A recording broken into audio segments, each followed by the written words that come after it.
Assalamualaikum warahmatullahi wabarakatuh. Perkenalkan saya Alexandria Karinta. Saya dengan NIM 25503040011178. Sekarang saya akan mempresentasikan mengenai hasil artikel ilmiah saya dengan judul penerapan pajak hijau sebagai upaya pengendalian pencemaran lingkungan di Indonesia. Oke, untuk latar belakang itu sendiri, pencemaran lingkungan atau perubahan iklim itu adalah sebuah masalah yang dihadapi seluruh dunia atau biasa disebut tantangan global, tidak terkecuali Indonesia. Kita sering banget dengar berita soal permukaan air laut yang naik, habis itu ada iklim yang nggak stabil, eh, dan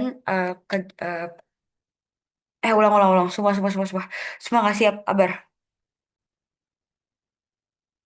Assalamualaikum warahmatullahi wabarakatuh. Perkenalkan saya Alexandria Klarinta dengan NIM 255030401178. Sekarang saya akan mempresentasikan mengenai penerapan pajak hijau sebagai upaya pengendalian pencemaran lingkungan Indonesia sebagai hasil akhir artikel ilmiah saya. Oke, untuk latar belakang sendiri, saat ini perubahan iklim itu adalah tantangan yang dihadapi sama semua negara atau kita tahu sebagai tantangan global kayak tidak terkecuali Indonesia. Kayak kita sering banget ngeliat Indonesia itu ada berita soal tinggi permukaan air laut, terus cuaca ekstrim, dan perubahan cuaca yang nggak stabil di Indonesia. Jadi saya bisa ambil kesimpulan kalau Indonesia itu mengalami dua isu utama, yaitu perubahan iklim global dan juga meningkatnya pencemaran lingkungan. Kayak berita-berita yang kita suka dengar belakangan ini. Nah, di samping itu Indonesia juga menghadapi tantangan dalam membangun atau mengupayakan ekonomi berkelanjutan, di mana aktivitas industri yang untuk mengupayakan ekonomi berkelanjutan ini itu meningkatkan polusi kayak air, udara, dan juga tanah. Maka itu diperlukan pembangunan ekonomi berkelanjutan yang ramah lingkungan untuk menjaga kualitas lingkungan jangka panjang. Kenapa? Karena dari definisi sendiri itu menurut P2KH pertumbuhan ekonomi itu adalah suatu aktivitas pembangunan untuk memenuhi kebutuhan saat ini tanpa mengorbankan kebutuhan untuk generasi di masa mendatang. Maka dari itu, eh, Indonesia itu perlu ekonomi berkelanjutan yang ramah lingkungan. Nah, pemerintah juga udah mulai gerak dengan mulai menerapkan instrumen ekonomi lingkungan. Salah satunya adalah pajak hijau yang kita kenal sebagai Green Tax. Next, apa itu Green Tax? Green Tax itu eh, seringkali kita kenal sebagai pajak yang dijatuhkan kepada kegiatan ekonomi yang merugikan lingkungan, seperti emisi gas atau karbon dioksida. Meskipun demikian, penerapan pajak hijau di Indonesia itu masih tergolong baru dan menghadapi berbagai tantangan dan berbagai eh, dari berbagai sisi, baik dari sisi regulasi, dari sisi implementasi, bahkan kesadaran para pelaku industri. Nah, ini yang bakal kita bahas di artikel ini hari ini. Next. Dari latar belakang itu, saya merumuskan dua masalah, yaitu bagaimana pajak hijau berperan sebagai pengendalian pencemaran di li- lingkungan Indonesia dan juga bagaimana efektivitas penerapannya dalam mengendalikan pencemaran. Next.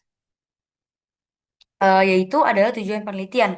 Tujuan penelitian itu ada dua, yaitu mengetahui bagaimana kebijakan pajak hijau berperan sebagai instrumen pengendalian pencemaran lingkungan Indonesia dan juga mengetahui bagaimana efektivitas penerapan pajak hijau dalam pengendalian pencemaran lingkungan Indonesia. Terus next yaitu ada manfaat penelitian. Itu ada manfaat teoritis dan juga manfaat praktis. Teoritis ini ada dua. Yang pertama itu menambah literatur tentang pajak hijau dan juga kebijakan fiskal lingkungan. Lalu ada menjadi referensi akademik di bidang ekonomi dan juga lingkungan. Next, yaitu ada manfaat praktis. Manfaat praktis itu ada tiga. Yang pertama, memberikan masukan bagi pemerintah dalam perbaikan kebijakan. Kedua, meningkatkan kesadaran pelaku usaha tentang tanggung jawab lingkungan dan juga memberikan pemahaman kepada masyarakat mengenai peran pajak dalam pengendalian pencemaran. Next, itu ada tinjauan pustaka. Buat penelitian terdahulu ini, saya mengambil tiga penelitian, yaitu pertama dari Kautsa dan Baniano di tahun 2025. Mereka ngebahas tentang pentingnya pajak hijau, dan hasil penelitian ini itu eh, keberhasilan itu bergantung sama regulasi, dukungan institusi, eh, dan dukungan-dukungan lainnya. Dan mereka belum bahas soal dampak pajak hijau itu sendiri. Terus ada dari Hidayat dan kawan-kawan yang di tahun 2022 mereka itu ngebahas soal insentif pajak agar lahirnya industri hijau atau eh, transisi ke industri hijau. Terus yang terakhir itu ada dari Putri dan Mandiono di tahun 2025. Mereka itu membahas soal perbandingan global Indonesia dan juga negara-negara maju lainnya soal penerapan pajak hijau itu sendiri di mana di sini kelihatan kalau Indonesia itu masih tahap awal dibanding negara lain yang udah matang. Nah, kesimpulan yang bisa tahu dari tiga penelitian utama ini itu adalah mereka itu masih ngebahas soal pajak hijau secara parsial, baru layer atas mereka nggak bahas soal dampaknya gimana, efektivitasnya gimana, dan hal-hal itu akan dibahas di artikel saya untuk mengisi gap tentang hubungan dengan pencemaran pengendalian lingkungan. Next, masih di tinjauan pustaka itu di landasan teori. Saya membahas mengenai definisi dari green text. Next itu eh, definisi dari pencemaran lingkungan itu sendiri. Dan terakhir itu saya juga membahas definisi mengenai pengendalian pencemaran lingkungan. Metode penelitian yang saya gunakan itu adalah jenisnya itu adalah kualitatif deskripsi berdasarkan studi kepustakaan. Sumbernya itu dari jurnal ilmiah, buku, undang-undang, peraturan, pemerintah, atau artikel ilmiah yang telah diterbitkan sebelumnya. Teknik mengumpulkan data saya itu adalah dokumentasi, analisis saya itu adalah deskriptif kualitatif, di mana saya merangkum, menafsirkan, dan menghubungkan teori dan juga data. Next, ke hasil dan pembahasan. Saya akan menjawab rumusan masalah yang pertama itu adalah bagaimana kebijakan pajak hijau berperan sebagai instrumen pengendalian pencemaran lingkungan di Indonesia. Nah, pajak hijau itu punya dasar hukum yang kuat. Contoh itu ada PP 6 tahun 2017 dan UU nomor 28 tahun 2009. Di mana ini adalah sebuah titik balik di mana pemerintah akhirnya secara eksplisit memasukkan eh, instrumen di mana pemerintah secara eksplisit memasukkan konsep green economy instrumen ke dalam kebijakan nasional. Terus pajak hijau juga bekerja berdasarkan prinsip polluter pays principle atau pencemar pembayar di mana em, ini tuh mewajibkan orang yang mencemari untuk bayar biaya supaya mereka enggan buat melakukan pencemaran lingkungan atau setidaknya kita punya dana untuk melakukan perbaikan. Next yaitu adalah pajak hijau mendorong perubahan perilaku industri di mana karena pajak itu dikenakan berdasarkan tingkat polusi kan. Jadi semakin rusak semakin mahal juga. Nah, pelaku industri itu jadi beralih ke teknologi yang lebih efisien karena mereka segan untuk bayar biaya yang mahal gitu. Terus ada pajak hijau merupakan instrumen ekonomi yang diakui secara internasional. Intinya ini tuh udah diakui secara internasional dan di banyak negara-negara yang emang udah menerapkan hal ini aja gitu. Next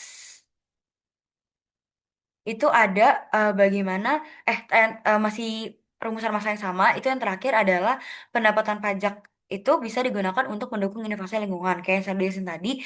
Selain itu mencegah untuk orang ngelakuin kerusakan lingkungan itu juga bisa kita gunain untuk melakukan inovasi lingkungan kayak misalkan teknologi bersih konservasi energi atau rehabilitasi ekosistem atau kayak kegiatan-kegiatan untuk perbaikan lingkungan yang udah dirusak. Next itu saya membahas tentang eh, rumusan masalah kedua, gimana efektivitasnya dalam em, mengendalikan pencemaran lingkungan di Indonesia. Yang pertama, masih belum optimal karena sifat meskipun udah ada hukumnya udah landasannya udah oke, pondasinya udah oke, tapi masih nggak konsisten dan juga masih sifatnya wacana atau uji coba. Terus yang kedua itu tarif pajak itu masih terlalu rendah, jadi nggak efektif sebagai disinsentif. Contohnya itu adalah eh, di Indonesia itu tarif pajaknya cuma 2 US dollar per ton. Di mana eh, rekomendasi Bank Dunia itu ada di 30 sampai 100 US dollar per ton. Jadi jauh banget dan tarifnya terlalu rendah sehingga tidak menimbulkan motivasi buat para pelaku industri untuk mengurangi mengurangi itu.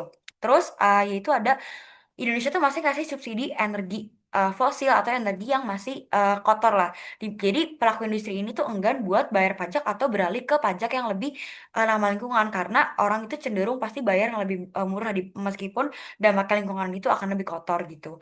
Terus abis itu institusi itu masih nggak siap, jadi masih banyak penundaan dan ketidakpastian. Jadi kita bisa lihat kalau pemerintah itu seringkali menunda tentang implementasi pajak hijau ini karena industri-industri juga dianggap masih belum siap gitu. Next nggak ada sanksi yang benar-benar tegas dan juga laporan dari usaha atau laporan dari industri itu tidak mencerminkan pengurangan polusi. Contohnya itu ada dari PT Astra Argo Lestari yang mencatat penurunan biaya lingkungan, tetapi limbah dan energi mereka justru malah meningkat. Jadi nggak sinkron dan nggak sesuai sama tujuan pajak hijau di awal tadi. Nah, secara keseluruhan, intinya pajak hijau itu punya konsep yang bagus, punya hukum dan landasan teori yang baik, tapi penerapannya masih perlu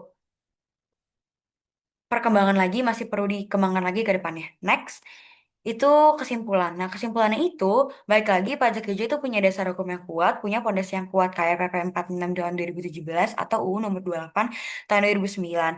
Nah, pajak hijau sendiri berperan sebagai disinsentif finansial untuk mengurangi pencemaran lingkungan.